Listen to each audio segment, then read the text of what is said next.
नमस्कार, मैं हूं शुभ मिश्रा और आप देख रहे हैं न्यूज 18 स्पेशल। और स्पेशल में आज आपको दिखाएंगे सैलाब बेहिसाब, आफत हजार। देश भर में पहाड़ से मैदान तक कई राज्यों में तेज बारिश हो रही है, जिसके बाद नदियां हाहाकार मचा रही है।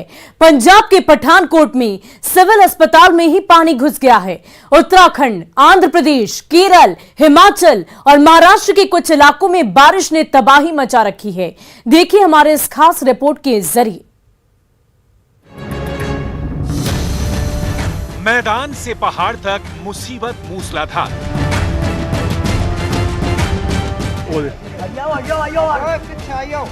आया। कहीं सैलाब के बीच अटक गई सांस,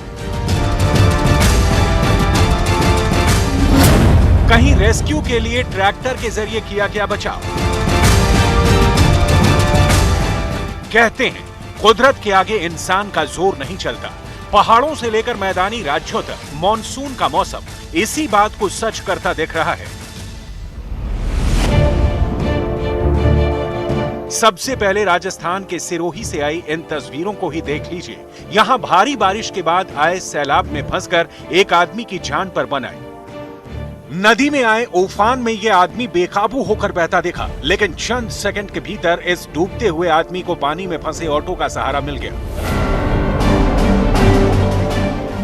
लहरों में बहते इस आदमी के सामने जैसे ही ये ऑटो आया, ये ऑटो पकड़कर उसके ऊपर चढ़ गया और इसकी जान बच गई। इन ऊंची लहरों के बीच डूबते हुए इस आदमी के सामने ये ऑटो ना आता तो ये बहते हुए कहां तक निकल जाता, इसका अंदाजा तक नहीं लगाया जा सकता। जिस जगह पर ये सैलाब बहता देखा वहां नीचे एक पुल भी है, लेकिन नदी में आए उफान की वजह से पानी पुल के ऊपर से बहने लगा, जिसकी वजह से ये ऑटो और ये आदमी लहरों की चपेट में आ गए।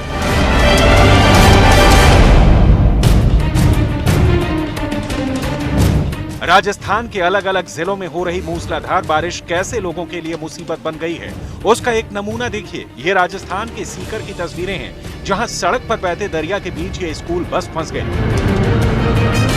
पानी के अंदर जाते ही स्कूल बस का इंजन बंद हो गया और इसके बाद बस के अंदर ही ये बच्चे करीब आधे घंटे तक मदद के इंतजार में फंसे रहे। करीब आधे घंटे के बाद जाकर यहाँ इस ट्रैक्टर ट्रॉली को लाया गया और फिर पानी के बीच ही स्कूली बच्चों को बारी बारी से इस ट्रैक्टर ट्रॉली में बिठाकर मुसीबत से बाहर निकाला गया।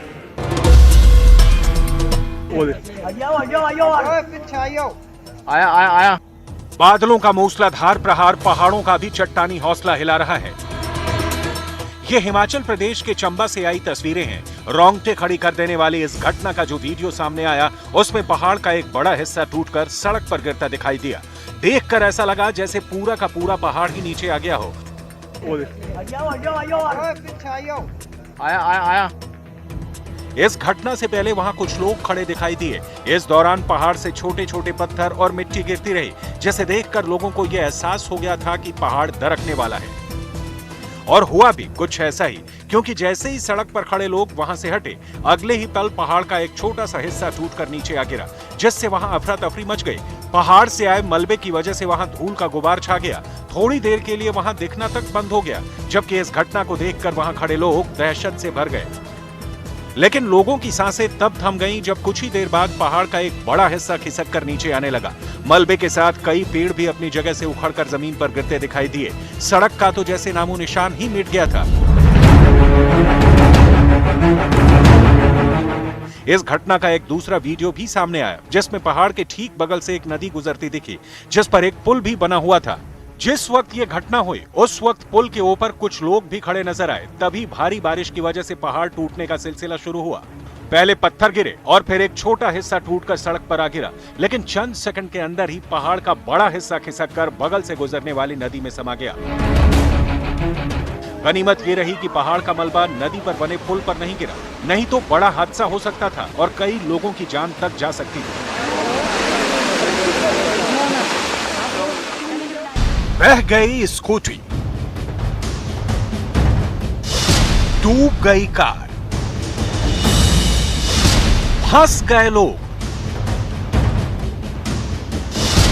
और स्कूल जाने के लिए जान की बाजी लगाते ये बच्चे।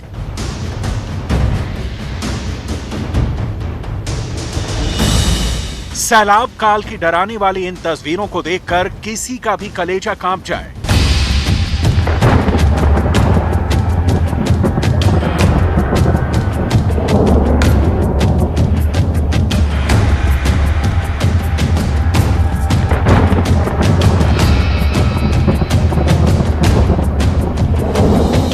सबसे पहले तेलंगाना के जनगांव से आए इस वीडियो को देखिए। ये महिला सड़क से नीचे गिर चुकी है। वहीं पास में ही महिला की स्कूटी गिरी हुई है। पानी का तेज बहाव है, जिसकी चपेट में आकर महिला स्कूटी समेत बह जाती है। तुरंत ही आसपास के लोग महिला के रेस्क्यू के लिए आते हैं। 3 से 4 लोग कुछ इस तरह से रेस्क्यू में जुटते हैं और फिर महिला और उनकी स्कूटी का रेस्क्यू किया जाता है। ये महिला पेशे से टीचर हैं, जो इस हादसे का शिकार हो गई। तस्वीरें आंध्र प्रदेश के एनटीआर जिले की हैं। पुलिस मौजूद है, पब्लिक मौजूद है, सभी लोग पूरी ताकत से रस्सी को खींच रहे हैं। ऐसा इसलिए क्योंकि रस्सी के दूसरे छोर पर सैलाब में फंसे हुए लोग हैं और ये लोग उनकी जान बचाने के लिए कोशिश में लगे हुए हैं। आखिरकार लोगों की मेहनत रंग लाती है और लोगों को बचा लिया जाता है।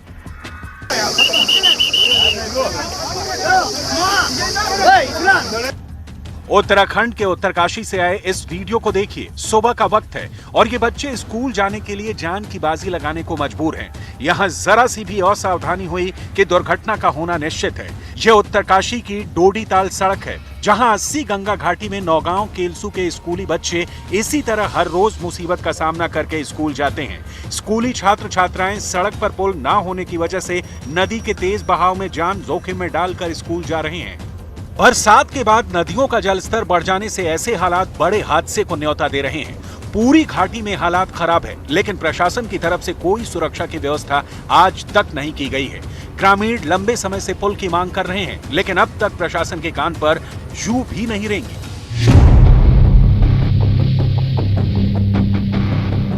अब केरल के तिरुवनंतपुरम की इस तस्वीर को देखिए। पानी का वेग इतना ज्यादा है कि कोई भी इसमें तिनके की तरह बह जाए। लेकिन देखिए इसी सैलाब में क्या हुआ। इसी सैलाब में ये 3 लड़के जान की परवाह किए बिना स्टंट कर रहे हैं। पहले ये लड़का पानी में कूदता है, तभी दूसरा लड़का और फिर 3 लड़के पानी में नजर आने लगते हैं। सैलाब का वेग इतना ज्यादा है कि पूरे के पूरे पेड़ को अपने साथ बहा कर ले जा रहा है और ये तीनों लड़के देखते ही देखते इसी पेड़ पर चढ़ जाते हैं। देखते ही देखते ये वीडियो वायरल हो गया। लेकिन आप ऐसा स्टंट ना करें।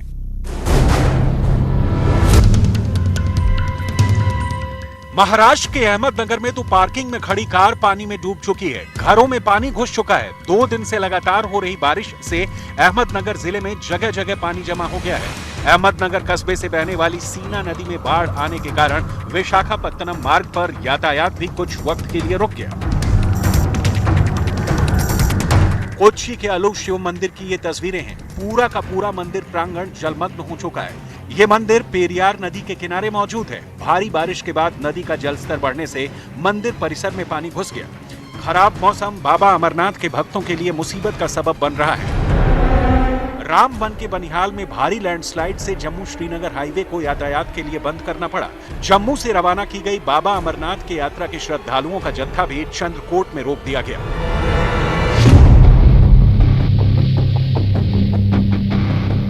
ये तस्वीरें उत्तराखंड के चमोली के जोशीमठ की हैं। वीडियो में आप देख सकते हैं किस तरह से ग्रामीण मरीज को लेकर आवाजाही करने को मजबूर हैं। चमोली के जोशीखंड विकास खंड के अरोसी गांव के नीचे पुल से गांव को जोड़ने वाला मार्ग जानलेवा बना हुआ है। अरोसी गांव जाने वाला पैदल रास्ता क्षतिग्रस्त हो गया है, जिससे गांव के लोगों को काफी दिक्कतों का सामना करना पड़ रहा है।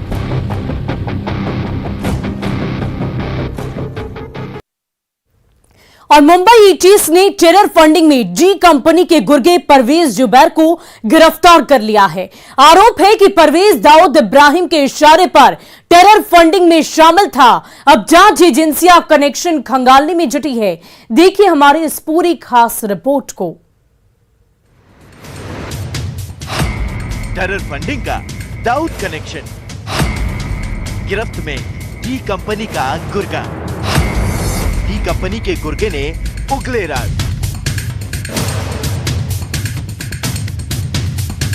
टेरर फंडिंग की कमर तोड़ते हुए मुंबई एटीएस ने डी कंपनी के गुर्गे परवेज जुबैर पर शिकंजा कसा। पिछले कई दिनों से फरार परवेज को एटीएस ने वर्सोवा इलाके में मौजूद उसके घर से धर दबोचा। आरोप है कि परवेज न सिर्फ देश विरोधी गतिविधियों में शामिल था, बल्कि भारत में आतंकी संगठनों को आर्थिक मदद भी पहुंचाया करता था।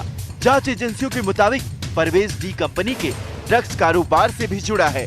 पैसा जो है वो हिंदुस्तान में आ रहा है और यहाँ पर टेररिस्ट एक्टिविटीज को प्रमोट करने के लिए वो पैसा यूज हो रहा है। टेरर फंडिंग में पकड़े गए परवेज पर जब न्यूज 18 ने छोटा शकील से फोन पर बात की तो उसने पल्ला झाड़ लिया। क्या आप इन्हें जानते हैं? परवेज जुबैर मेनन। उसको लेके जाओ, उल्टा लटकाओ उसको और उससे ही पूछो कि उसका डी कंपनी से क्या लेना देना है, क्या लिंक है। नाम जानते हैं? अभी तो फर्स्ट टाइम मैं नाम सुन रहा हूँ उसका, और ना अनीस से कोई लेना देना है। चैट से खुला टेरर फंडिंग का राज। दाऊद के छोटे भाई अनीस से बात। 8 साल में 54 बार दुबई गया परवेज। सूत्रों के मुताबिक जांच के दौरान परवेज के मोबाइल फोन से टेरर फंडिंग से जुड़े कुछ चैट भी मिले और दावा किया जा रहा है कि परवेज ने टेरर फंडिंग से जुड़ी चैट दाऊद के छोटे भाई अनीस इब्राहिम से की थी। सुरक्षा एजेंसियों के मुताबिक परवेज साल 2014 से 2022 के बीच 54 बार दुबई गया था। दावा तो ये भी किया गया था कि उस दौरान कई बार उसकी दुबई में अनीस इब्राहिम से मुलाकात भी हुई थी। असल में परवेज की गिरफ्तारी से पहले एनआईए और ईडी ने दाऊद इब्राहिम के करीबियों के ठिकानों पर छापेमारी की थी, जिससे उसके गैंग में हड़कंप मच गया। हालांकि इस मुद्दे पर छोटा शकील ने न्यूज 18 को सफाई दी। मुंबई में, महाराष्ट्र में अंडरवर्ल्ड डॉन दाऊद इब्राहिम के 29 से ज्यादा जो प्रीमाइसेस थे, ठिकाने थे उनके परिवार के, उनके ठिकानों पर एनआईए ने बड़ी रेड्स की थी पिछले महीनों में। देखिए, एजेंसी अपना काम कर रही है, उनका काम है। नहीं, वो अपना काम कर रही है, उनको अपना काम करने दें। छोटा शकील के बहनोई पर शिकंजा। एनआईए ने सलीम फ्रंट को किया गिरफ्तार। ईडी भी सलीम से कर रही है पूछताछ।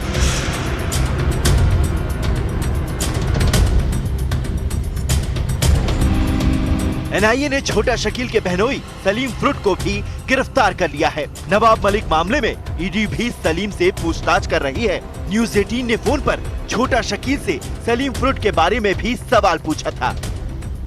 जो ग्रांट रोड से जो आपके साधु हैं सलीम फ्रूट्स, उनको भी डिटेन किया गया था। उनसे कई दौर की इंट्रोगेशन जो है वो एजेंसी ने की थी।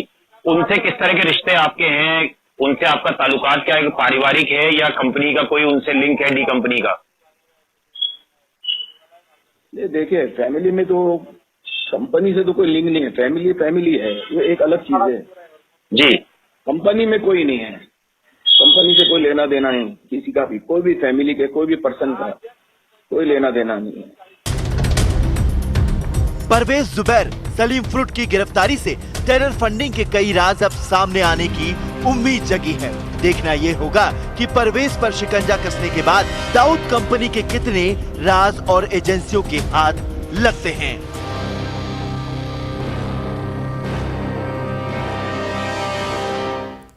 और अमेरिका की स्पीकर नैन्सी पेलोसी के ताइवान दौरा से वापस लौटने के बाद चीन बौखला गया है। शी जिनपिंग ने ताइवान के सीमा के पास युद्धाभ्यास तेज कर दिया है और ताइवान के पास बम बरसाए जा रहे हैं, मिसाइलों की बारिश की जा रही है। अब बड़ा सवाल यह है कि क्या युद्ध शुरू होने वाला है? देखिए इस पूरी रिपोर्ट को। चीन के युद्धाभ्यास और फाइटर जेट की गड़गड़ाहट के बीच अमेरिकी संसद की स्पीकर नैन्सी पेलोसी का विमान सही सलामत ताइवान से निकल गया, लेकिन अपने पीछे कई सवाल छोड़ गया है, क्योंकि चीन की सेना ने ताइवान को फिलहाल चारों तरफ से घेर रखा है। चीन ने एक साथ ताइवान के खिलाफ 6 मोर्चे खोलने की तैयारी कर ली है। इन मोर्चों को पीएलए ने ताइवान के चारों तरफ 6 नो एंट्री जोन का नाम दिया है। ताइवान के खिलाफ चीन का पहला मोर्चा, चीन का दूसरा मोर्चा, चीन का तीसरा मोर्चा, चीन का चौथा मोर्चा, चीन का 5वां मोर्चा और ये है चीन का 6ठा मोर्चा। चीन ने पूरे इलाके को एक तरह से नो फ्लाई जोन में बदल दिया है। अब इन 6 रास्तों के जरिए कोई भी प्लेन या फिर शिप ताइवान नहीं पहुंच सकता। इन 6 स्पॉट पर पीएलए की नौसेना के युद्धपोतों ने लंगर डाल रखा है। चीन ने अपने विमान वाहक पोत ताइवान के काफी करीब भेज दिए हैं। चीन के टैंक ताइवान बॉर्डर के नजदीक पहुंच गए हैं और चीन के सरकारी मीडिया पर युद्ध को लेकर चीन की सेना की तैयारियों का प्रसारण किया जा रहा है। दावा किया जा रहा है कि चीन ने ताइवान के चारों ओर अपने J-20 फाइटर जेट और युद्धपोतों की तैनाती कर दी है।实弹演习的相关做法，部分演习区域侵入了中华民国的领海或临街区，危及了国际航道，是挑战国际秩序、破坏台海现状、危害区域安全的一种不理性的行动。 चीन की सरकारी मीडिया जो पिक्चर पेश कर रही है, उससे ये बात शीशे की तरह साफ हो गई कि महायुद्ध का नया मोर्चा खुलने ही वाला है।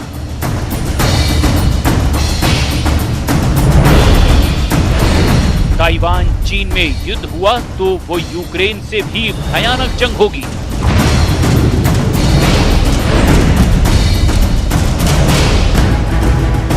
नीले समंदर में नए युद्ध का नया अखाड़ा तैयार हो गया है।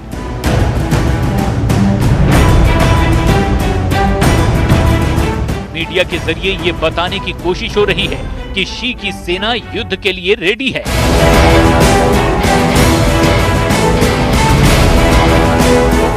इसके लिए चीन की सेना ने ताइवान द्वीप के काफी करीब समंदर में अपना जल चक्रव्यूह रच दिया है।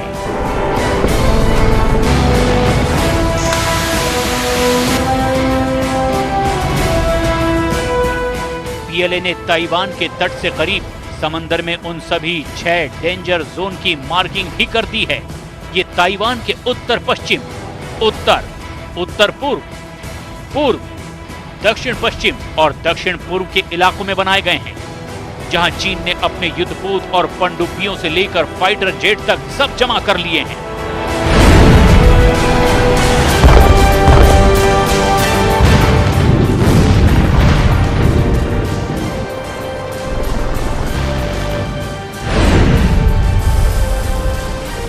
ये चीनी सेना के युद्धाभ्यास की तस्वीरें हैं।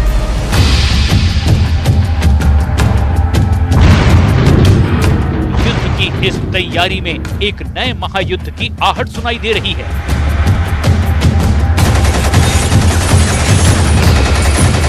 क्योंकि चीन की सेना पीएलए इस युद्धाभ्यास को खास तौर पर ताइवान को नजर में रखकर अंजाम दे रही है।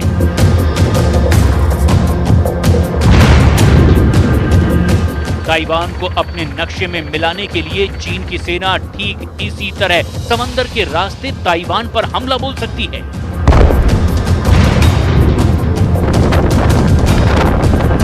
चाइनीज सेना पिछले कई महीनों से इस खास मिशन की तैयारी कर रही है, जो अब और तेज कर दी गई है।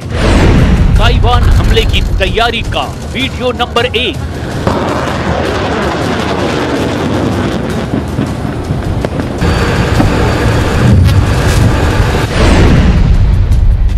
ताइवान हमले की तैयारी का वीडियो नंबर 2।